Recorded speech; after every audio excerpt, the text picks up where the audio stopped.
I think the best and only way is by a lot of experimenting and a lot of practice.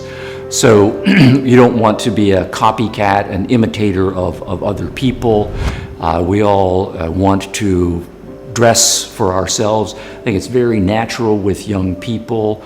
Of course, their mothers typically are the ones who start dressing them, and their mothers choose what their clothing is going to be. But at a certain point, you want to choose your own clothing, and just you use that as an example. The way it works is, well, you dress yourself a lot every day. Sometimes you change clothes and you try a number of things, and you look in the mirror and you get feedback from other people whose opinions that you respect, and so you develop your own style. But it takes hundreds and hundreds of days of dressing yourself and a whole lot of experimenting until you find something that is unique, that you enjoy, and that it feels genuine with you, and then other people start to then recognize that it's genuine to you, that you're not just copying other people.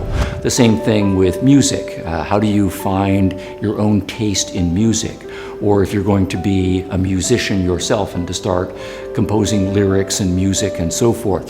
Well, again, there's a lot of practicing and a lot of failure, a lot of listening to other music and trying things. And you like that, you don't like that. You learn from other people, but you add a variation. And then at a certain point, you build up your skills, you build up a huge repertoire of musical knowledge, and on the basis of that, then you start to have your own unique, your own genuine voice. And then as you mature, you have your own musical voice. The same thing I think is true of writers. You read a lot of stories, different kinds of stories, but then you start writing your own stories when you're a child, and a certain amount of it is imitative and a certain amount of it is variations. But again, you develop your own, I like these words more than those words, I like these combinations. You start to become more creative and have your own ideas for plots and characters.